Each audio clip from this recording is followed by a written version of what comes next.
भगवान स्वयं भृगुकत क्षेत्र की ओर प्रस्थान कर गए। भृगुकत क्षेत्र की ओर गए। बलि के यहाँ पूर्णाहुति हो रही थी। क्या हो रही थी?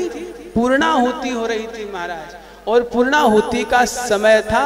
तो पूर्णाहुति आते ही बलि ने जैसे ही देखा कि सामने से एक छोटा सा ब्रह्मचारी आ रहा है, वैसे ही बलि ने पूर्णाहुति रुकवा दी। कहा रुको रुको रुको, देखो कैसे छोटा सा ब्रह्मचारी आ रहा है, इसे भिक्षा दिए बिना मेरा यज्ञ कैसे पूर्ण हो सकता है, इसे भिक्षा दे करके ही मैं यज्ञ पूर्ण करूंगा। उसी समय वो उस यज्ञशाला से बाहर आया, वामन भगवान को आकर के प्रणाम किया और आसन लगाया गया कुशा का। भगवान बैठ गए। भगवान को बैठाया गया आसन दे करके और भगवान से कहा गया, बोले प्रभु बताइए आप भिक्षा में क्या चाहते हैं, आपको भिक्षा में क्या चाहिए? भगवान ने कहा मुझे भिक्षा में कुछ नहीं चाहिए। भगवान वामन का रूप धारण करके आए थे।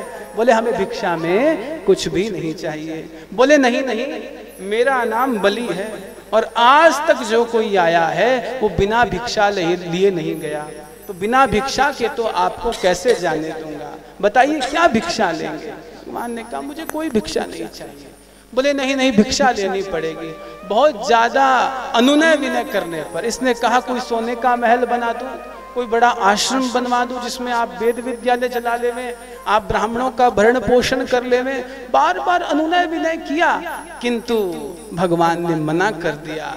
जब इसने फिर से कहा कि कुछ तो ले लीजिए भिक्षा में, तो भगवान ने कहा मुझे 3 पग भूमि चाहिए, मुझे कुछ भी नहीं चाहिए। तो ये हंस दिया और हंस करके बोला बच्चा चाहे वैश्य का हो चाहे ब्राह्मण का हो, बच्चा तो बच्चा होता है। देखो मांगा भी तो क्या मांगा, 3 पग भूमि मांगी। अरे पंडित जी कुछ ढंग की चीज मांगिए जिससे जीवन यापन हो सके। बोले ना ना, 3 पग दे दे बस बहुत है, हम तो इतने में राजी हैं। बोले बड़ा संतोषी ब्राह्मण है, 3 पग ही मांगता है।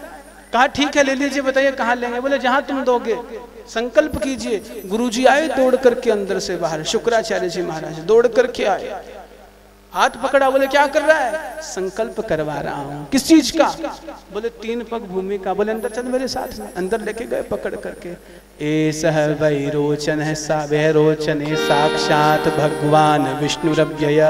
ये कोई और नहीं है, ये भगवान विष्णु है जो मायावी है और ये तेरे श्री का हरण करने के लिए आए हैं। 3 पग मांग रहा है, 1 पग से तो ये भू भय स्वयं मह जन तपय लोक को नाप लेगा, 1 चरण से सुतल इत्यादि लोगों को नाप लेगा, आकाश तो इसकी नाभि में ही आ जाएगा। बता तीसरा चरण कहाँ से देगा?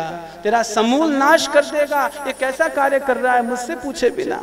कहा गुरुजी एक बात कहूं, लक्ष्मीपति स्वयं जिसके यहाँ षड्विध ऐश्वर्य है, जिसके यहाँ लक्ष्मी विराजमान है, वैकुंठ का अधिपति, त्रिलोकी का नाथ, आज मेरे यहाँ भिक्षुक बन करके आया है। मेरा कैसा अहोभाग्य है, मेरा कैसा सौभाग्य है, मेरे यहाँ भिक्षुक बन करके आया। ये सर्व सामर्थ्यवान है, ये चाहते तो रैप्टा धर के सब कुछ ले लेते, सब कुछ छीन लेते, किंतु इन्होंने भिक्षुक बनना स्वीकार किया मेरे लिए। तो क्या मेरा दायित्व नहीं बनता कि आज मैं इस त्रिलोकी के नाथ को भिक्षा दूं? अब गुरुजी क्या बोले सामने से?